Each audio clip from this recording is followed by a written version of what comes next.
वला तजिदु अक्सरहुम शाकिरीन, और तेरे ज्यादातर बंदे तेरे नाशुक्रे हो जाएंगे। नाशुक्रे हैं कि नहीं? बड़े बड़े पढ़े लिखे लोग हैं, काबिल लोग हैं, वेल एजुकेटेड हैं, वेल क्वालिफाइड हैं, सूरज के आगे हाथ जोड़ रहे हैं, चांद की इबादत कर रहे हैं, पेड़ की इबादत कर रहे हैं, नदी के आगे हाथ जोड़ रहे हैं, सांड को देख करके, गाय को देख करके उसके आगे हाथ जोड़ रहे हैं, गाय का पेशाब पी रहे हैं, गाय का गोबर खा रहे हैं। आपके गुवाहाटी के अंदर औरत की शर्मगाह की मूर्त बनी, उसकी इबादत हो रही है, शर्मगाह की पूजा, शर्मगाह की इबादत हो रही है। इससे बढ़ करके अल्लाह ताला की नाशुक्री क्या होगी? पैदा करने वाला अल्लाह, जिंदगी देने वाला अल्लाह, ऑक्सीजन चलाने वाला, ऑक्सीजन देने वाला अल्लाह, रोजी रोटी का मालिक अल्लाह, और अल्लाह की धरती पर रह करके अल्लाह की ऑक्सीजन में सांसें लेकर के इंसान शर्मगाह की इबादत कर रहा है। इससे बढ़ के नाशुक्री क्या होगी? अभी हमारे उत्तर प्रदेश में 12 साल पर हमारे गैर मुस्लिम भाइयों का एक त्योहार आता है, महाकुंभ के नाम से। अभी वो चल रहा है, बड़ी भीड़ है, अभी ट्रेनों में, रोड पर सफर करना बड़ा मुश्किल है।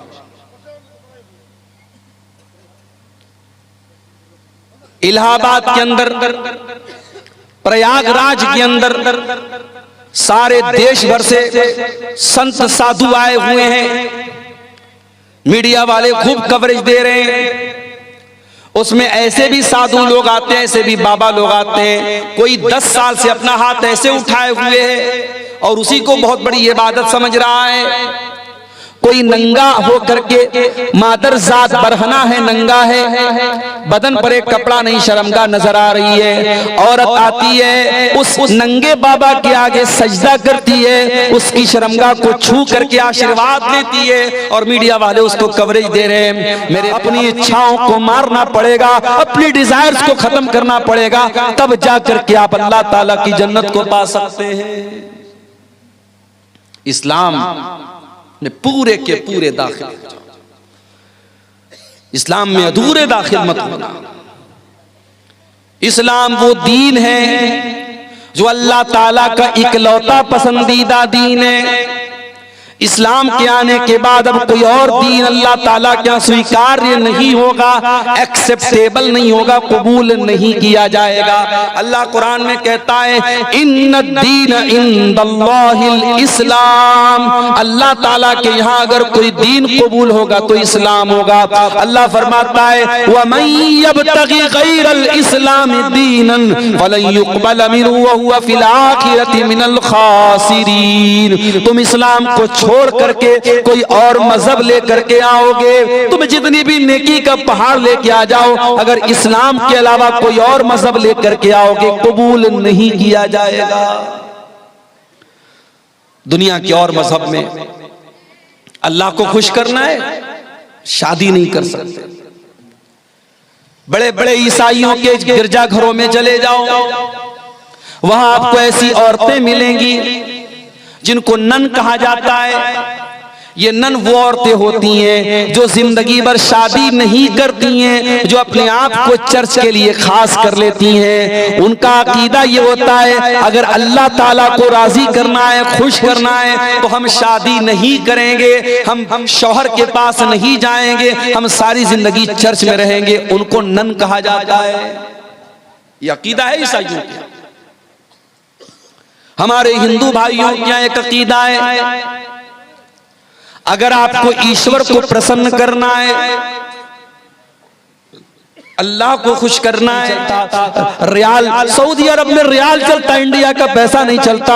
ओ लोगों, कयामत के दिन की करेंसी क्या होगी? वहां दुनिया का पैसा नहीं चलेगा, वहां दुनिया की जमीन नहीं चलेगी। वहां अगर किसी का हक मारा है तो आपको अपनी नेकी देना पड़ेगा, आपको अपनी नमाज देना पड़ेगा, आपको अपना रोजा देना पड़ेगा, आपको अपना सदका खैरात देना पड़ेगा, आपको अपनी ज़कात देनी पड़ेगी। और जब सारी नेकी खत्म हो जाएगी और फिर भी कोई लाइन में खड़ा है, ऐ अल्लाह, इसने मेरा भी हक मारा है, मेरी जमीन पर भी कब्जा किया है, मेरे साथ भी ज्यादती की है, अल्लाह के नबी फरमाते हैं कि फिर सामने वाले के गुनाह इसके ऊपर लादे जाएंगे, और जो इंसान दुनिया से बहुत सारी नेकी लेकर के आया था, वही इंसान गुनाहों से लदा हुआ जहन्नम की आग में फेंक दिया जाए।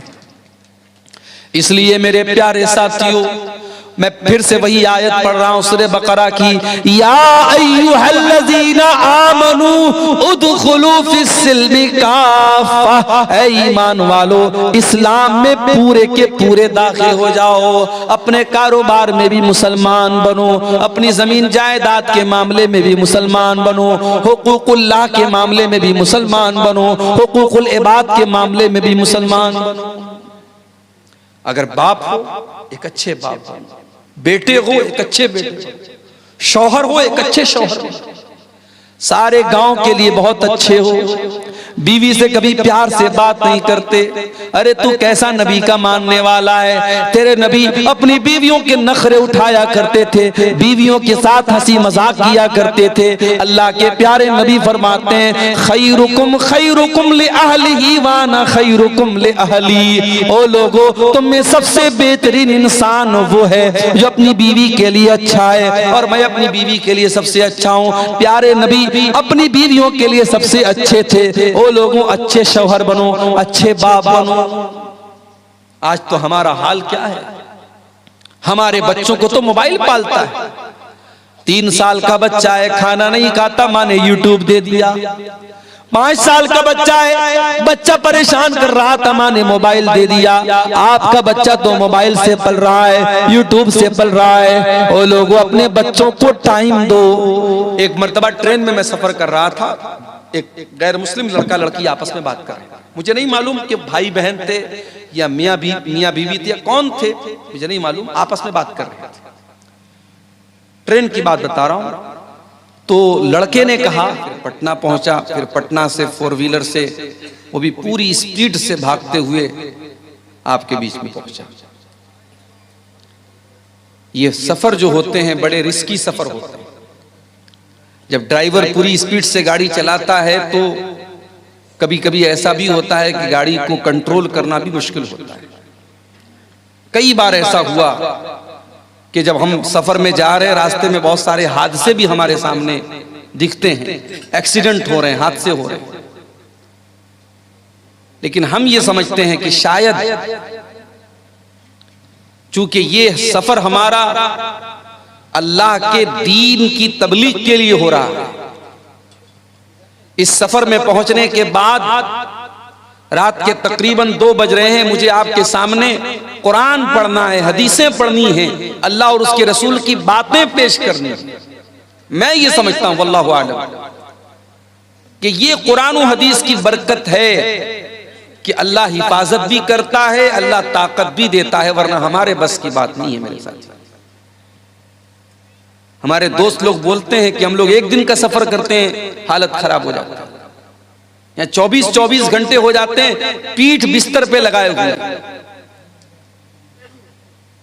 लेकिन अल्लाह तबारक व तआला से यही दुआ भी करते हैं कि जब तक जिस्म जान है, ताकत है, अल्लाह ताला कुछ काम अगर ले रहा है तो अल्लाह ताला इसको कबूल भी फरमा ले, और लोगों के दिलों में जो मोहब्बत है, अकीदत है, अल्लाह ताला इसको भी बरकरार रखे और आखिरत में इसको नजात का जरिया बना दे। बस हमारी यही दुआ है, आमीन। मेरे भाइयों, मुझसे पहले आपने मुख्तलिफ उलमा की तकरीरों को सुना। अभी मुझसे ठीक पहले झारखंड की सरजमीन के नौजवान आलिम दीन शेख नूरुद्दीन साहिल साहब, गालिबन मैंने पूरी तकरीर नहीं सुनी, आखिर का थोड़ा सा हिस्सा मैंने सुना, गालिबन वो सहाबे किराम की अजमत पर आपके सामने खिताब कर रहे थे। उनके पहले झारखंड ही की सरजमीन से आए हुए शेख अबुल कलाम सलफी हफिज़हुल्लाह ने कयामत के ताल्लुक से बहुत सारी बातें आपके सामने रखी। आज मैं आपके सामने जो बात रखना चाहता हूं वो ये समझ लीजिए कि बस कुरान की एक आयत मैंने पढ़ी है, उसी आयत को थोड़ा सा एक्सप्लेन कर देना है, समझा देना है। अगर वो बात हमारी समझ में आ गई तो समझिए कि हमारी तकरीर कामयाब हो गई। तो आइए पहले कुरान करीम की उस आयत का तर्जमा और मतलब देखते हैं जो अभी मैंने आपके सामने खुतबे मसनूना के बाद पढ़ी। यह आयत सूरतुल बकरा की है, कुरान के दूसरे पारे की आयत।